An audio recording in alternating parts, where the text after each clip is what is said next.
ang paglikha ng espada ng mga sinaunang diwata. Sa mga panahong muling nanginginig ang buong Encantadia, dumilim ang kalangitan na tila ba may paparating na wakas. Ang hangin ay hindi na lamang nagdadala ng huni ng mga ibon, kundi ng bulong ng digmaan. Nang maganap ang hindi inaasahan, ang pagsasanib puwersa ni Nabathalang Gargan, Hagorn, at Mitena, nayanig ang balanse ng kapangyarihan sa lahat ng kaharian. Si Gargan, ang bathalang nagmula sa kailaliman ng kadiliman. Si Hagorn, ang walang awang mananakop na minsang naghari sa apoy at dugo. At si Mitena, ang reyna ng puot na bumalik mula sa pagkakatapon na may dalang galit na hindi na mapipigil. Ang kanilang alyansa ay hindi lamang banta, ito ay isang hatol. Sa gitna ng pangamba, sa mataas na punong luklukan ng Lireo, nakaupo si Hara Alena. Hindi na siya ang dating Alena na madaling masaktan ng emosyon. Ang kanyang mga mata ay naglalaman ngayon ng bigat ng isang reynang, alam na ang susunod na maling hakbang ay maaaring magpabagsak sa buong mundo ng mga diwata. Sa harap niya ay ang liwanag ng punong diwa, isang sinaunang hiyas na minsang ginamit bilang daluyan ng kaalaman ng mga unang diwata. Doon niya nasilayan ng isang pangitain, hindi isang tagumpay, kundi isang pagkawasak. Nakita niya ang pagbulusok ng mga kaharian, ang pagbagsak ng mga sanggre, at ang paglamon ng kadiliman sa lahat. Ngunit sa huling bahagi ng pangitain, may isang liwanag, isang espada. Isang sandatang hindi pa kailanman umiral. Ang pasya ni Hara Alena. Hindi sapat ang lakas ng iisa, bulong ni Alena sa sarili. Kailangan natin ang lakas ng lahat ng sinaunang diwata. Sa unang pagkakataon mula nang mabuo ang apat na kaharian, nagpasya ang reyna ng Lirio na gawin ang ipinagbabawal, ang pagpupunla ng kapangyarihan ng maraming sandata upang maging iisa. Tinawag niya ang mga pinakamatatandang tala ng Encantadia, ang mga kasulatang halos tinabunan na ng panahon. Doon nakasaad ang mga pangalan ng mga sandatang minsang ginamit ng mga sinaunang diwata, bago pa man isilang ang mga sang-agre. Kabilan, ang tabak ng pananakop at walang habas na lakas. Laya, espada ng daloy at habag. Elores, talim ng dangal at pamumuno. Siklab, apoy ng puot at pagbabago. Arcrex, sandata ng lupa at tibay. Agos, hiyas ng tuloy-tuloy na galaw, balangis, bakal ng digmaan at sakripisyo. Avatar, banal na sisidlan ng sinaunang diwa. Kamao ni Emre, alaala ng isang bathala, era ordin, talim ng paghuhukom. Lupig, sandata ng ganap na wakas at ang setro ng inang reyna. Ang bawat isa ay may sariling diwa, hindi lamang bakal, kundi alaala, dugo at panata. Kung pag-iisahin ko ang kanilang mga diwa, wika ni Alena, maaari akong lumikha ng isang sandatang hindi kayang wasakin ng kahit sinong bathala. Ngunit may kapalit ang lahat ng dakilang paglikha. Ang apat na brilyante. Upang mabuo ang sandata, kailangan ng apat na pinakabanal na puwersa ng mundo. Apoy, tubig, hangin, at lupa. Kaya tinawag ni Alena ang mga tagapangalaga ng mga apat na brilyante. Sa banal na liwasan ng Lireo, nagsama-sama ang apat na brilyante. Nang ilapit ang mga ito sa mga sinaunang sandata, nagsimulang manginig ang hangin. Ang lupa ay bumuka. Ang apoy ay sumayaw. Ang tubig ay umiyak. Hindi ito isang ritual. Ito ay isang pagsubok. Isa-isang natunaw ang mga sandata, hindi bilang pagkawasak, kundi bilang pagbabalik sa kanilang pinagmulan. Ang bakal ay naging liwanag. Ang mga hiyas ay naging alaala. Ang mga diwa ay nagsanib-sanib na parang mga boses na sabay-sabay umaawit ng sinaunang awit ng Encantadia. 3 araw at 3 gabi nagpatuloy ang ritual. Maraming diwata ang bumagsak sa pagod. Ngunit hindi umatras si Hara Alena. Ang paglitaw ng espada. Sa ika-4 na umaga, bumagsak ang katahimikan. Sa gitna ng banal na liwasan, unti-unting lumitaw ang isang espada. Hindi tulad ng alinman sa nakita ng sinuman.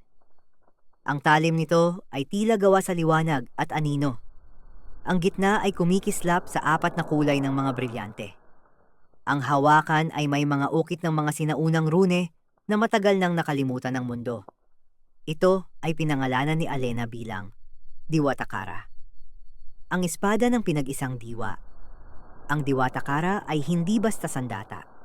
Ito ay may sariling kamalayan. Tinatanggap lamang nito ang hahawak na may malinaw na layunin. Hindi paghihiganti, kundi pag-iingat sa balanse ng mundo. Nang hawakan ito ni Alena, hindi siya sinunog, hindi siya tinanggihan. Sa halip, yumuko ang liwanag. Ngunit alam ng lahat, hindi si Alena ang itinadhana nitong maging huling tagapagdala. Ang anino ng digmaan. Sa malayong lupain, naramdaman ni Zaor at Mitena ang pagbabago sa agos ng kapangyarihan. Ang esperanto ni Mitena ay umalingaw-ngaw, tila ba may katapat na tumatawag dito. Ang hangin sa paligid ni Zaor ay bumigat. Alam niyang may sandatang isinilang na kayang tumapat sa anumang hawak niya. At last, bulong ni Mitena, isang sandatang karapat-dapat wasakin. Ang unang humawak sa Diwatakara. Hindi agad ibinigay ni Hara Alena ang Diwatakara sa sinuman. Matapos ang paglikha ng espada, isinara ang banal na liwasan ng Lireo. Ang mga puno ay muling naghilom, ang lupa ay bumalik sa dati, at ang mga diwata ay pinabalik sa kani-kanilang kaharian. Ngunit ang bigat ng nangyari ay nanatili sa bawat dibdib. Sapagkat alam nilang lahat, ang Diwatakara ay humihinga. Sa gabi, maririnig ang mahinang pag-ugong nito, tila tibok ng puso. Sa araw, nagbabago ang kulay ng talim depende sa kung sino ang malapit dito. Ang mga may pusong puno ng galit ay nakakaramdam ng sakit sa ulo. Ang mga may lihim na layunin ay nilalamig ang mga kamay. At si Hara Alena, kahit siya ang lumikha, ay unti-unting itinataboy ng espada. Ang babala ng punong diwa. Sa ikapitong gabi matapos malikha ang Diwatakara, bumalik si Alena sa liwanag ng punong diwa. Doon sa liwanag at anino, muling nagsalita ang sinaunang tinig. Hindi ka ang wakas, Reyna ng Lireo. Napahawak si Alena sa dibdib. Kung hindi ako, wika niya, sino? Tumahimik ang liwanag. Pagkaraan ng ilang sandali, ipinakita ang isang anyo, isang figurang sugatan, duguan, at nakaluhod sa gitna ng isang wasak na lupain. Ang hawak nito ay walang sandata. Ngunit sa kanyang mga mata ay may hindi matinag na panata. Ang unang hahawak sa Diwatakara ay yaong nawala ng lahat, ngunit hindi nawala ng dahilan. Nang maglaho ang pangitain, alam na ni Alena ang sagot, at kinatakutan niya ito. Ang bumalik mula sa kamatayan. Sa mga lupain ng lupa at abo, sa hangganan ng mga kahariang winasak ng hukbo ni Nagargan, may isang nilalang na patuloy na lumalakad kahit dapat ay matagal ng patay. Siya ay dating mandirigma ng Encantadia, hindi sangre, hindi bathala, hindi hara. Isa lamang siyang tagapangalaga. Isa sa mga nauna nang sumalubong sa hukbo ni Hagorn nang unang bumagsak ang mga hangganan. Sa labanang iyon, nasugatan siya ng malubha. Naiwan sa gitna ng abo, iniwan ng mga kaalyado, at sa huli, iniwan ng mundo. Ngunit hindi siya namatay. Sa bawat hakbang, naririnig niya ang bulong ng mga sandatang natunaw. Kabilan, siklab, balangis, lupig. Tila tinatawag ang kanyang pangalan, kahit hindi niya alam kung bakit. Ang kanyang katawan ay may mga pilat na hindi na naghihilom. Ang kanyang puso ay wala ng galit. Tanging panata na lamang na hindi na muling may mamamatay ng walang laban. Hindi niya alam na habang naglalakad siya patungong Lireo, sinusukat na siya ng Diwatakara. Ang pagpili. Nang dumating siya sa mga pintuan ng Lireo, agad siyang pinalibutan ng mga bantay. Ang kanyang anyo ay marumi, duguan, at pagod. Ngunit may kakaibang katahimikan sa kanyang tindig. Hindi ako kaaway, wika niya. Dinala siya sa harap ni Hara Alena. Matagal silang nagkatitigan. Alam mo ba kung nasaan ka? Tanong ng Reyna. Oo, sagot ng mandirigma. At alam kong hindi ako nararapat dito. Sa sandaling iyon, kumislap ang Diwatakara. Ang liwanag nito ay hindi sumabog, kundi lumapit. Unti-unting gumalaw ang espada mula sa kanyang kinalalagyan, tila hinahatak ng isang hindi nakikitang puwersa. Nagkagulo ang mga diwata. "Huwag!" sigaw ng ilan. Ngunit itinaas ni Alena ang kamay. Hayaang mangyari. Ang unang hawak. Nang mahawakan ng mandirigma ang Diwatakara, hindi siya nilamon ng liwanag. Hindi rin siya tinanggihan. Sa halip, tumigil ang mundo. Nakita niya ang lahat. Ang pagsilang ng mga sinaunang diwata, ang pagbuo ng mga sandata, ang mga digmaang walang nanalo, at ang mga pangakong paulit-ulit na binasag. Narinig niya ang tinig ng espada. Hindi kita gagawing hari. Hindi kita gagawing bathala. Gagawin kitang saksi at hatol. Nang bumalik ang oras, nakatayo na siya. Ang Diwatakara ay nagbago.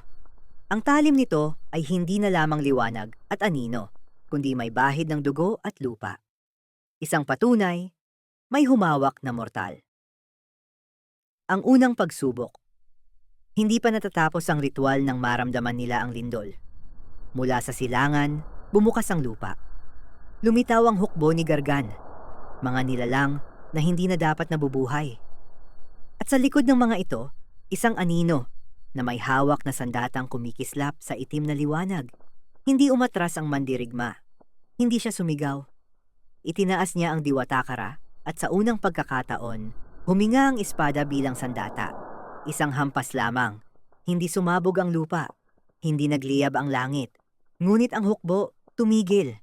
Ang mga nilalang ay bumagsak sa lupa, hindi patay, kundi hinubaran ng kapangyarihan. Ang itim na liwanag ay naglaho. At ang general ay napaluhod. Hindi ito espada, bulong ni Alena. Hindi, sagot ng mandirigma. Ito ay desisyon. Ang simula ng mas malaking digmaan. Sa malayo, naramdaman ni Mitena at Zaur ang unang paghinga ng Diwatakara. Ngumiti si Mitena. Sa wakas, wika niya, may kalaban na tayo. At sa unang pagkakataon mula nang mabuo ang alyansa ng kadiliman, may kaba sa kanilang tinig.